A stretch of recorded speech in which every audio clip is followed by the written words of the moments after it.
Department stores were once central to American shopping during the 1970s and 1980s. They served as community gathering places for shopping, food, and family outings. As the 1980s continued, changing habits and the rise of large box retail stores caused many to disappear. Today, their names remain mostly as memories found in old media and personal stories.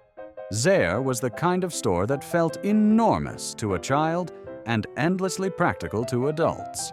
Walking through the front doors meant rows of clothing racks, long aisles of housewares, and a toy section that always seemed bigger than it actually was. Parents trusted Zayre for back to school, clothes, socks, and basics that needed to last the whole year. Kids remembered it for the bright lights, wide floors, and the feeling that you could wander without being rushed. The store was never fancy, but it was dependable, and that mattered. During the 1970s and early 1980s, Zayre stores were packed on weekends, especially before holidays. As the decade moved on, competition from newer discount chains and changing shopping habits slowly chipped away at its place in American life. Closures came quietly, and many locations were eventually replaced by other retailers, leaving shoppers wondering where their familiar store went. And as Zayre faded from view, another regional giant was facing a similar struggle. Caldor felt like a hometown department store even though it operated across several states. It struck a balance between discount pricing and a slightly more polished shopping experience. Families went to Caldor for everything from school supplies to cookware, often making it a one-stop trip. The aisles felt orderly, the signs were clear, and the store carried brands people recognized and trusted. For kids, Caldor meant seasonal displays and toy aisles that changed just often enough to stay exciting. During the 1980s, Caldor expanded quickly, opening new locations and trying to keep up with national competitors. That rapid growth became part of its downfall. Rising costs and aggressive expansion strained the company, and stores began to close. Shoppers returned to empty buildings where Caldor signs once hung proudly.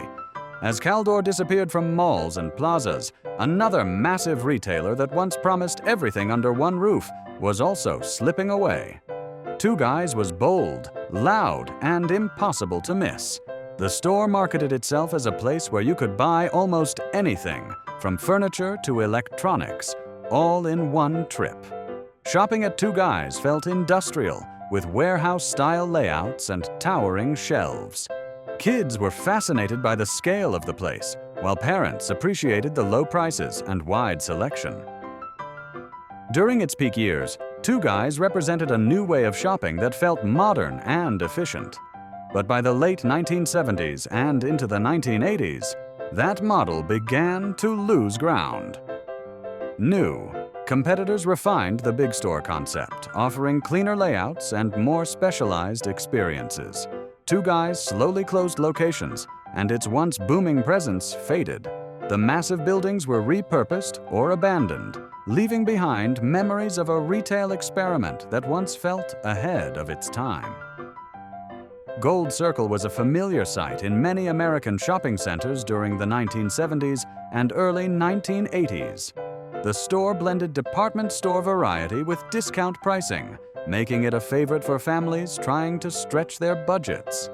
Inside, shoppers could find clothing, electronics, toys, and home goods all under one roof.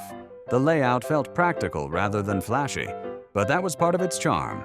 Parents trusted Gold Circle for everyday needs, while kids remembered wandering toy aisles and seasonal displays that changed throughout the year. Weekend trips often turned into long browsing sessions, with carts slowly filling as families moved from section to section.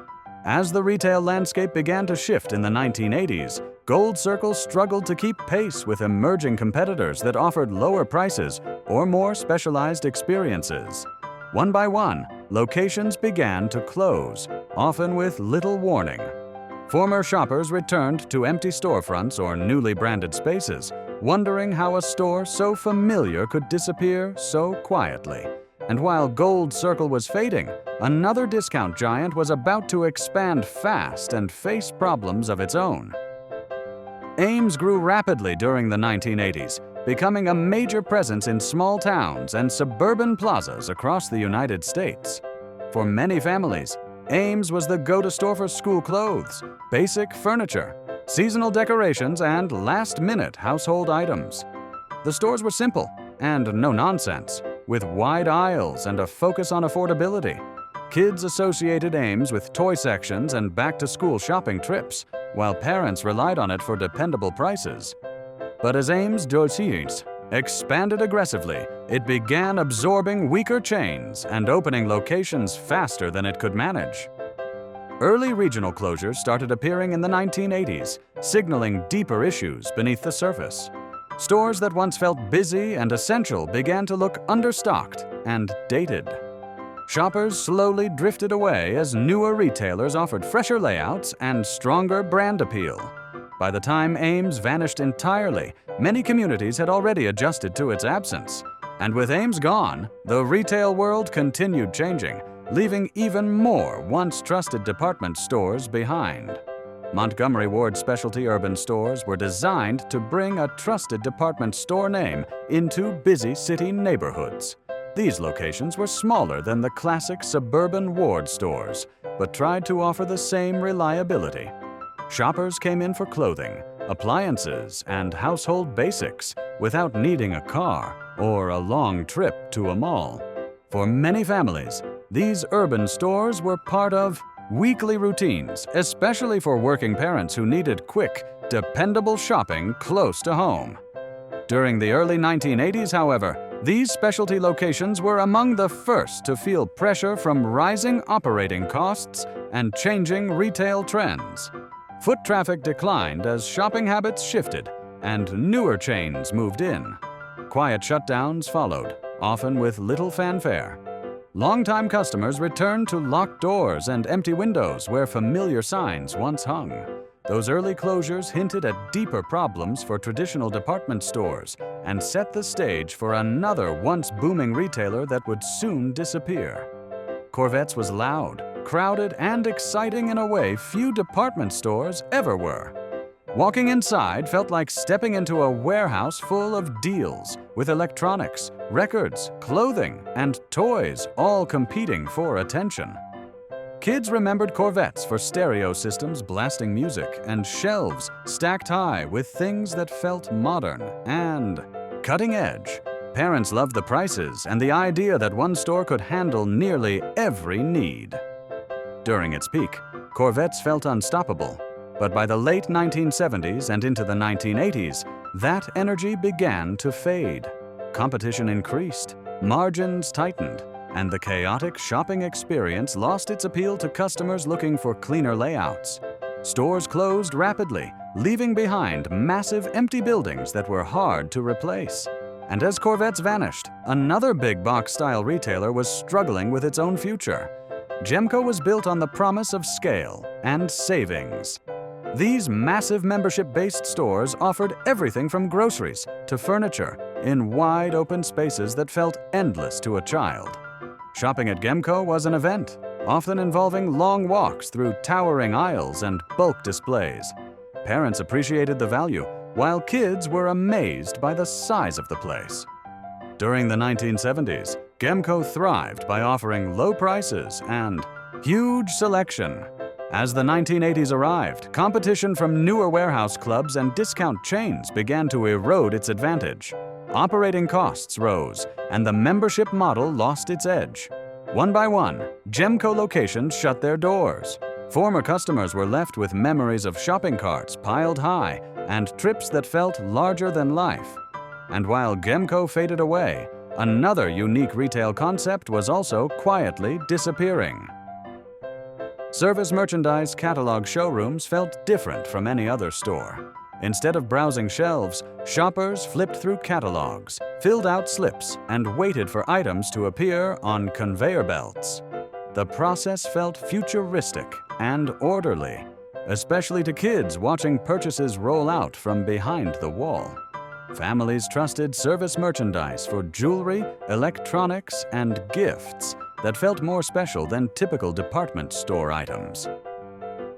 During the 1980s, the novelty of the showroom system began to wear off. Shoppers wanted instant access, not waiting tickets. Rising competition and changing expectations made the model feel outdated. Locations closed gradually, leaving behind empty showrooms that once buzzed with anticipation. As this catalog-driven experience faded, another familiar department store name was also struggling to hold on. Jefferson Ward tried to combine the tradition of a catalog retailer with the convenience of a physical store.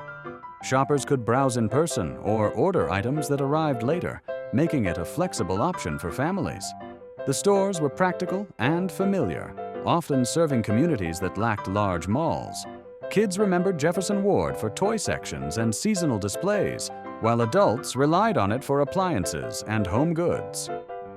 During the 1980s, however, the brand struggled to compete with faster-growing national chains and newer discount retailers. Sales declined, stores closed, and the name slowly disappeared from shopping centers. For many families, its loss marked the end of an era when department stores truly felt like one-stop destinations. And with Jefferson Ward gone, the retail landscape continued to change in ways no one fully expected. Best products. Catalog showrooms felt like a glimpse into the future of shopping when they first appeared. Shoppers did not wander aisles or browse racks. Instead, they studied thick catalogs, filled out order slips, and waited as items emerged from the back on rolling belts. To kids, it felt almost magical watching purchases appear from hidden doors. Parents trusted best products for furniture, electronics, and gifts that felt more substantial than typical department store finds. The buildings themselves were memorable, often designed with bold architecture that stood out in shopping centers. During the 1980s, however, patience became a liability. Shoppers wanted instant access, not waiting tickets.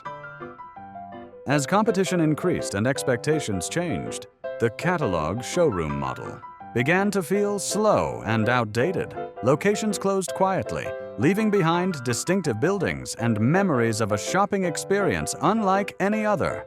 And as best products faded away, another massive international retailer was also closing its American doors. Woolco brought a global name into American shopping centers and promised value on a large scale.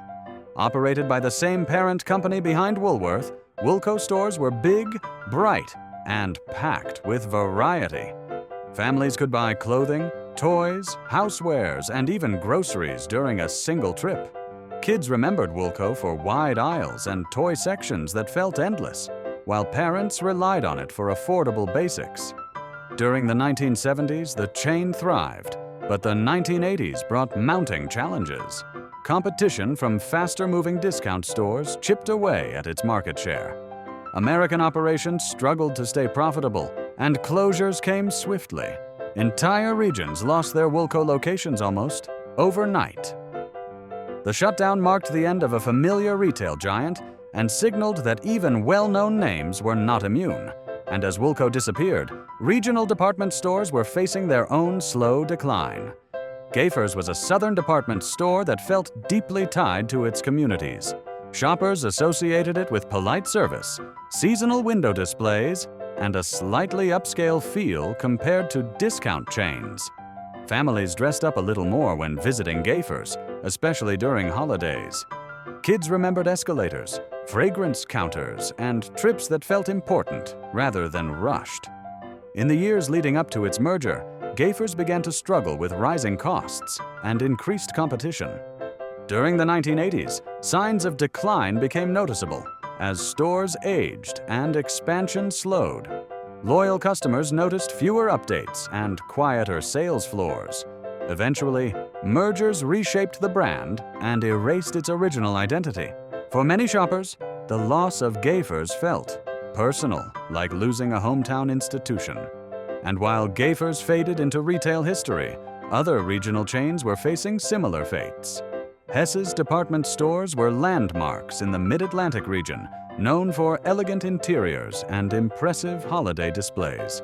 Shopping at Hess's felt like an occasion, not an errand. Parents trusted it for quality clothing and housewares, while kids remembered seasonal decorations and toy departments that felt special. During the 1970s, Hess's thrived as malls grew and suburban shopping expanded. As the 1980s progressed, competition intensified and operating costs rose. Maintaining large, traditional department stores became increasingly difficult.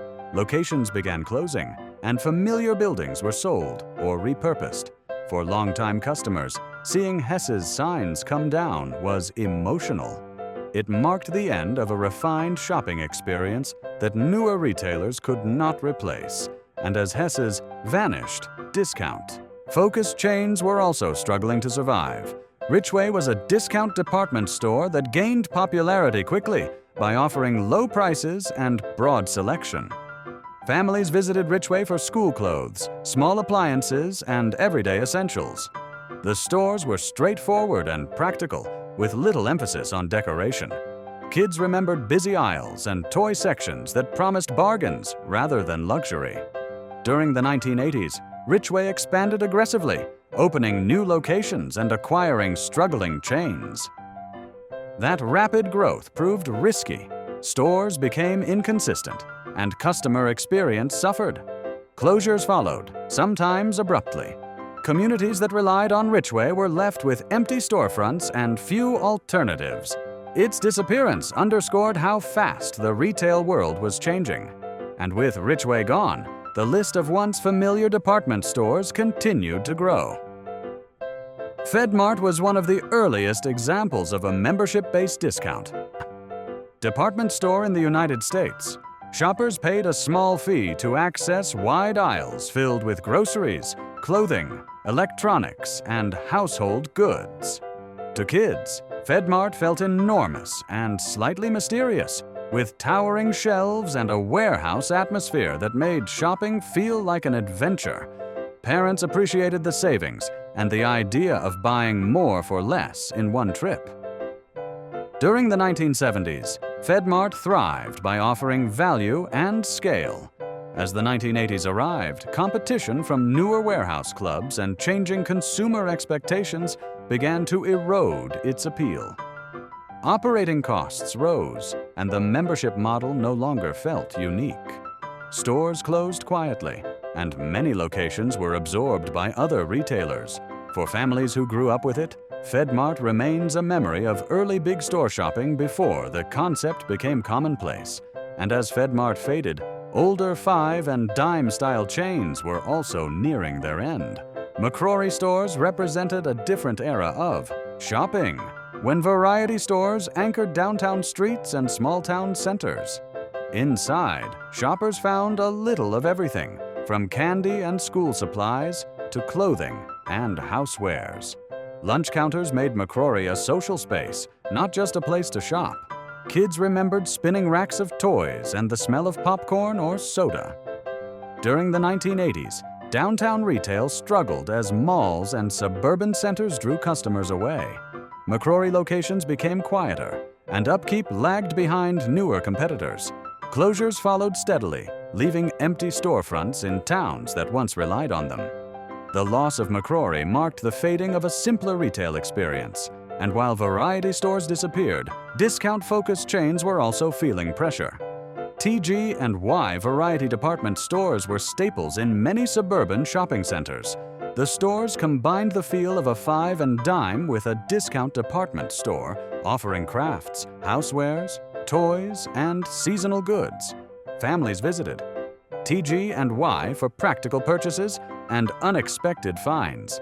Kids loved browsing aisles packed with small items that felt affordable and exciting. During the 1970s, the chain expanded rapidly and became a familiar name.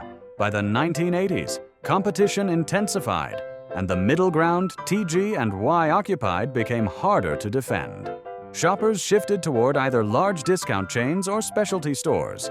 Locations began to close, and the brand slowly vanished. For many communities, losing TG&Y meant losing a convenient neighborhood store.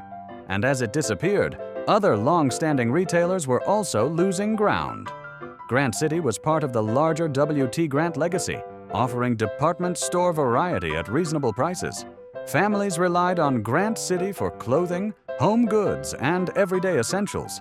The stores were dependable rather than flashy, built around the idea of value and accessibility. Kids remembered simple layouts and seasonal displays that made shopping trips predictable and comforting. During the late 1970s and into the 1980s, financial struggles caught up with the company. Debt and competition weakened the chain, and stores closed in waves. Communities were often caught off guard by sudden shutdowns. Grant City disappeared before many shoppers realized it was in trouble. And as its doors closed, newer discount chains were rising fast. Hills during its original chain era was a major destination for families looking for low prices and wide selection. The stores were large, busy, and packed with everything from clothing to electronics. Kids remembered toy aisles that felt endless and seasonal displays that changed quickly. Parents trusted Hills for value and convenience. During the 1980s, Hills expanded aggressively, opening more locations and pushing growth. That rapid expansion created challenges with consistency and quality. Over time, stores became dated and competition intensified. Closures followed, marking the end of the original Hills era.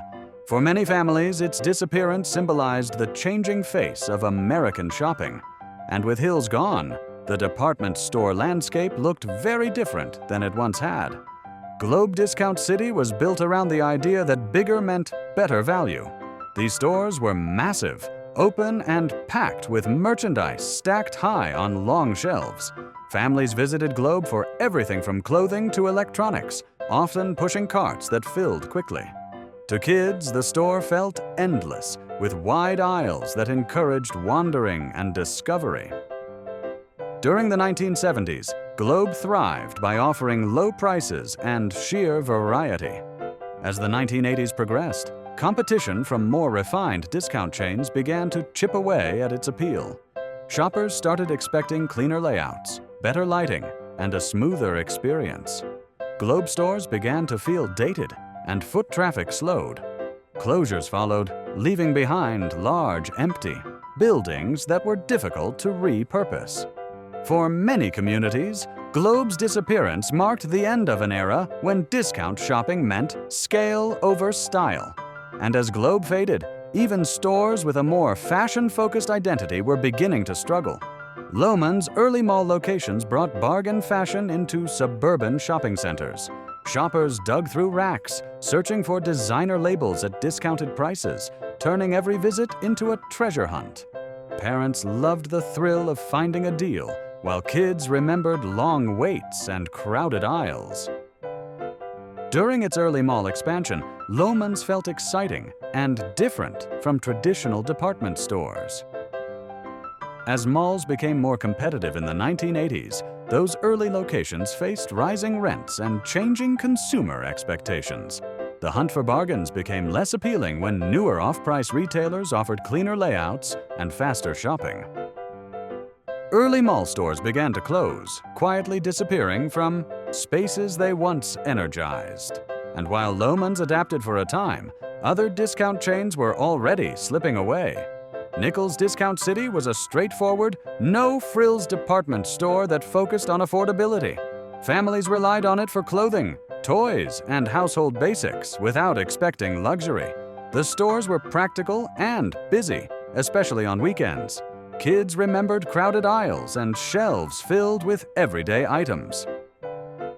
During the 1980s, Nichols struggled to stand out as competition increased. Without a strong identity or modernization, stores slowly closed. Its disappearance was quiet, but deeply felt in communities that depended on it. And as Nichols vanished, long-established regional department stores were also facing decline. Horne's department store was a Pittsburgh institution that felt elegant and traditional. Shopping there felt special, with polished floors, attentive service, and memorable holiday displays. Families dressed up for trips to Horne's, and kids remembered escalators and festive decorations. During the 1980s, maintaining that level of tradition became costly. Competition from malls and national chains pulled customers away. Stores closed gradually, leaving loyal shoppers heartbroken. And as horns faded, even strong regional chains were not immune. Mervyn's early regional closures signaled trouble ahead for a store many families trusted. Known for affordable fashion and dependable layouts, Mervyn's was a staple in many suburban areas. Kids remembered back-to-school shopping and seasonal displays. During the 1980s, some regions began losing stores as competition intensified. Those early closures hinted at deeper challenges to come, marking the beginning of a slow retreat from communities that once relied on it. If one of these department stores was part of your childhood shopping trips, tell us which one you miss most in the comments. Like the video and subscribe so we can keep revisiting the places that once made shopping feel like an event in the 20th century.